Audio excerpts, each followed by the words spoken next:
I used to go into a secondary school in our last place at a lunchtime to do kind of a lunch club where we got to talk about church, well, talk about Jesus, really, and Christianity. And it was mostly kids who came along who were Christians who went to church elsewhere. This one particular day, it was windy and it was cold outside, which meant that the more kids came along to the group than normal because they didn't want to be outside on the playground in the wind and the cold. So they came along to the club that I was running, which was great. And I asked the question, what is God like? What is God like? And one girl responded, God is the sort of person, actually she named a teacher at that point, I can't remember the name. God is like Mr. Jones, who snoops around to see if everybody is having fun and then tries to stop it. I wonder if that's how you sometimes feel about God. I wonder how you felt when you heard that we were looking at these 10 words of life, the 10 commandments. I wonder if you thought, oh, that sounds no fun at all. I wonder if you thought, oh, that just sounds quite heavy. I wonder if you thought, that's not very life-giving or life-affirming. That sounds quite repressive. I wonder if you felt like that, because that's a little bit, if I'm honest, how I felt when I found out that's what we were doing. I thought, oh, the 10 Commandments. But then as we've been looking at them and preparing it and studying it, we've been saying, actually, they are life-affirming. They are words of life. Patrick has set us up brilliantly with this sermon series, and he's done the last two. And over the last 2 weeks, we've been looking at the 10 Commandments, or the law, as words of freedom. We've been looking at them as words of wisdom. And if you want to catch up with what Patrick said, you can find them on the website, his talks on those. And this morning, we're looking at words of love. We've been looking at words of freedom, that the law was given for our freedom.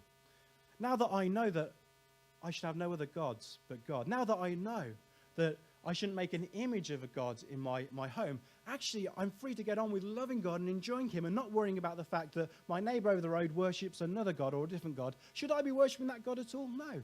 I'm free because I know where my constraints are.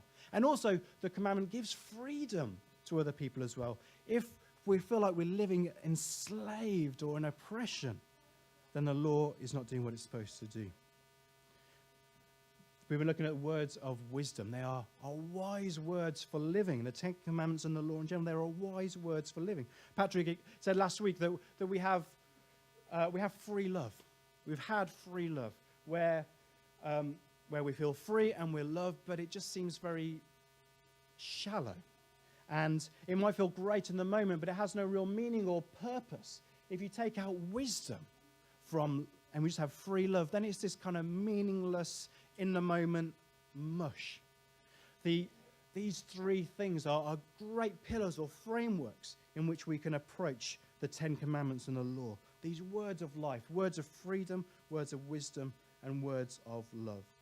And this morning, we're looking at words of love. In both Matthew's Gospel and in Romans, Jesus and Paul set out that love is what all the commands hang on.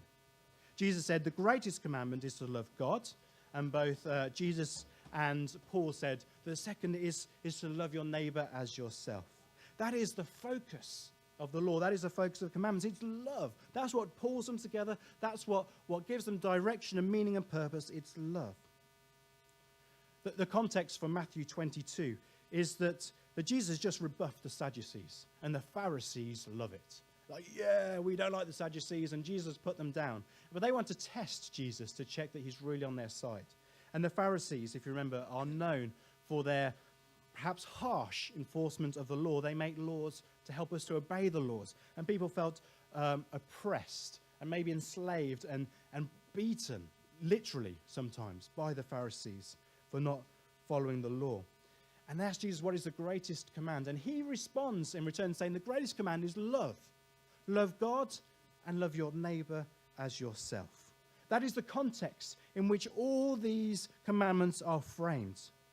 And the Pharisees, it could be argued that they didn't show love at all. That they weren't people who showed love, but they love rules and regulations. They like boxes and trying to squeeze people into boxes. And Jesus responds saying, no, love is the way in which we interpret the law. Love is the new ethics. Well, actually, love is the way we interpret ethics. Love is the way that we interpret the law. If it's not love there, then it's not real godly ethics. If it's not surrounded by love or focusing on love, then it's not godly ethics. The trouble is the Pharisees, could be argued, didn't do it in love. And I wonder about us when we approach the law, whether we see love in them at all, whether we see that these are loving words, they're loving actions, and it's loving to live them out. This isn't a new law that Jesus has brought in. He said, I've not come to abolish the law, but to fulfill it. In fact, loving God with all our heart, with all our mind, our soul, and actually all our strength is in Deuteronomy 6, verse 5. It's the Shema, Israel's creed. Everybody would know that. Everybody would know that. Just boom, it'd be in their minds. This is what Jesus is saying is the greatest commandment. And the second one is from the much-loved book of Leviticus, chapter 19, verse 18, where it says, you have to love Lord your God, love your neighbor as yourself. These are two things that already exist in the law that Jesus has pulled together, perhaps for the first time, and perhaps given them this framework that this is what the law is about. And we have to... Oh, what have I done there?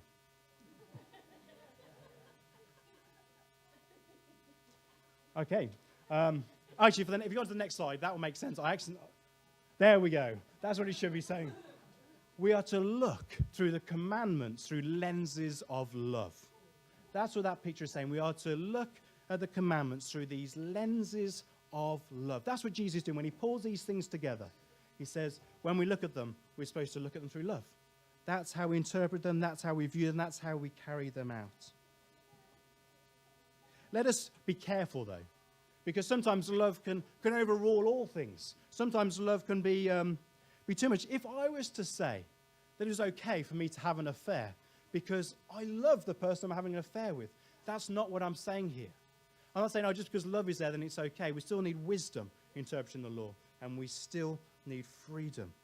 That actually, if I was to use love as a reason for breaking the law, then I've abolished the law and not fulfilling it. So we approach the law with love. We interpret the law in today's context with love. But we don't change the law because what we think love is. I want us to look at Romans 13. In this passage, Paul is talking to people about paying back their debts. He's saying, owe taxes if you owe taxes. Pay back revenue if you owe it. If you owe honor, honor people. If you owe respect, respect others. But then he says this, let no debt remain outstanding except the continuing debt to love one another. Except the continuing debt to love one another. If you have a mortgage or a tax bill or a student loan or whatever it is, you know the amount you've got to give back. You know the amount you owe. And you're probably clocking the point, this is the point where I'll pay it back. If it's the case of our student loan, then we don't know when that date is. But anyway, we're clocking, this is how much we owe. We at least know how much we owe. And when it's paid, boom, it's done. Not so with the debt of love. You cannot repay back the debt of love. I might have loved you yesterday. I might have tried my hardest to love you. I might find you really difficult. And I thought, wow, I did really well at loving you yesterday. I don't need to love you today. But actually the debt is still there to go on loving, to keep on loving, to love our neighbor. That debt is unpaid. But why? Why do I owe a debt of love? Why am I in debt to you to love you? Why am I in debt to the neighbor? The neighbor is anyone who God puts in our path. Why am I in debt to these people who I might have only just met to love them? Why do I owe them anything? Yes, my friends and my family, they do lots to show love to me, to care for me, to show love. And I kind of want to pay that back. But this stranger I've just met, why am I to love them? They owe me nothing. Well, the answer is the easy Sunday school answer, and that's because of Jesus. Because of what Jesus has done. The neighbor in front of me may not have given me anything, but Jesus has given me everything. So shouldn't my debt therefore be to him? No. No. His love, his forgiveness for us cannot be paid back. It cannot be paid back because it's so that we could never pay off that debt of love to him. But it cannot be paid back because he's given it to us as a free gift. It's a free gift of love. It's grace. And our response, our debt of love, is in response to all that Jesus has done for us. Therefore, because he has shown us love, given outpoured love into our lives, even though we've done nothing in return, our response is then to show the same to those we meet, to love our neighbour. And this is the context in which we're to look at the commandments, this context of love, that we are in debt to love one another. It's radical mind shift that Jesus has given here, and then Paul is echoing, that it's about love. It's not about hitting people over the head. It's not about being judgmental. It's not about putting people in a box, but it's about loving people. I am in debt to you to love you. So if a situation comes up where you might be going against God's word or the law, then my first response to you is a debt of love to you. That's how I look at the commandments. The way I talk with you or discuss with you or even challenge you is out of love for you. I wonder if the world knows what the church is against and its harsh reactions to those people or those things it's against, rather than being known for a place of love, because we are to love our neighbour as ourselves. I am in debt to love you. We are in debt to love one another. That's what Paul is saying here. We must love one another.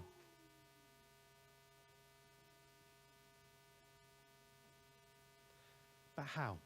Where does our source of loving one another, how do we approach people in that way? Well, at first, I thought, our church should be shaped by grace. Our church should be shaped by grace. That's who we are. That's how we should be viewed. A grace-shaped church. Not an issues-based. Not a what we're against-based, but a grace-based church. But how do we do that? How do we love God, and how do we love our neighbour when we struggle so much? Well, Jesus says we've got to love our neighbour as ourselves. Now, initially, as I approached this, and I wonder if you've done the same thing, I thought we've got to love our neighbour as we love ourselves. And then I wondered whether the biggest challenge, or one of the biggest challenges for us as a church or as people today, is that we've got to love ourselves more. We've got to love our neighbour as ourselves. And if I don't love myself, then how can I love my neighbour? But that is not what Jesus is saying, and that's not what Leviticus is saying either. You might not like yourself. You might not like things about yourself.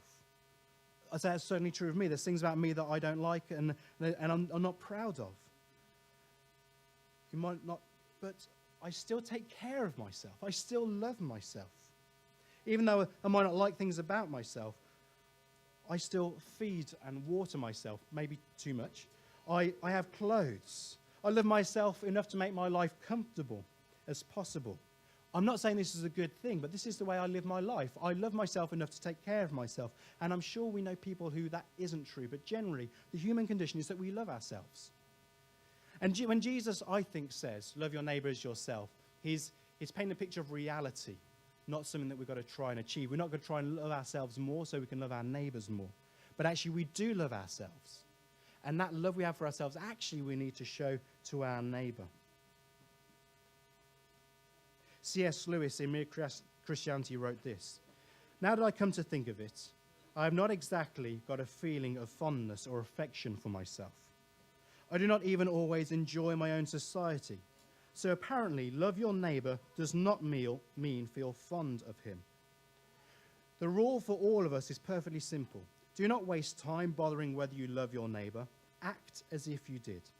As soon as we do this, we will find one of the greatest secrets. When you are behaving as if you love someone, you will presently come to love him." I might not like myself. There might be things about me that I don't like, but I do actually show myself love. There might be things about your boss, your neighbour, the other parent at the school gate, someone in your family. There might be someone who you don't like, that you don't like what they do or what they say, but we are still indebted to love them. And C.S. Lewis's wise words are, don't worry about what you like about them, what you don't like about them. Yes, you can still challenge them. Yes, you can still be against them, but you still love them. Just get on and love people. We are in debt to love our neighbour. Whoever God puts in our path, we are to love. That is a huge challenge, isn't it? But it hopefully transforms or changes the way we approach the law and the commandments. The other reason why I know it's not about loving ourselves more so we can love others is that the word that Jesus uses, agape, which is a Greek word, which is this self-sacrificial service of love. Jesus says we need to agape our neighbor. We need to love our neighbors sacrificially. And so if we're loving people sacrificially, then that's not about loving me more so I can love them more. I hope this is making sense, because it's so easy to say, love your neighbor as you love yourself. So to love my neighbor, I've got to love myself more. And that is not the truth at all. As Patrick's been saying, we've been working with the definition of sin being Luther's term of that inward curling of ourselves, that incurvatus insi, that Luther says, that the sin is when you kind of take everything, you curve it in on yourself. That's what sin is. And so if you love your neighbor as yourself, you kind of love yourself to love your neighbor, then actually you're turning everything inwards. And what Jesus is saying about loving your neighbor and loving yourself is not to curve inwards, but to curve outwards. That's our approach to life, to our neighbor, is that our love, instead of curving inwards, it curves outwards to our neighbors. We need to reorientate our love. When we approach the commandments, we need to reorientate our love to loving our neighbor. And the way we do this is by doing the first thing first, by loving God with all our heart, with all our soul, and with all our mind. As we do that, we discover that God is love. God is love, it tells us in 1 John 4:8. And that means that there's nothing unloving about him. Everything he does is loving. Every word he has spoken, every action he does is love, because he is love. That means when he gave the law, when he gave the commands, it was love. He was not like someone snooping around to see if we're having fun and then trying to stop it. The commandment is there because God loves us. And we need to approach that when dealing with other people and when dealing with ourselves, is that it's about love. God is love means that we love because God first loved us. And in 1 John it says, dear friends, since God so loved us, we also ought to love one another. The 10 Commandments, the words of life, they're words to free us. They're to liberate. They're wise words, but they are loving words. And I think the biggest challenge for us today as a church is how do we understand the Old Testament law in today's context in a loving way? They need interpreting. We need challenging, but we need loving, and that's how God gave them. So as we go on through this series, as we go on our weekend away, as next week as Simon looks at Galatians, the law in new context, the way we approach the law is through lenses of love.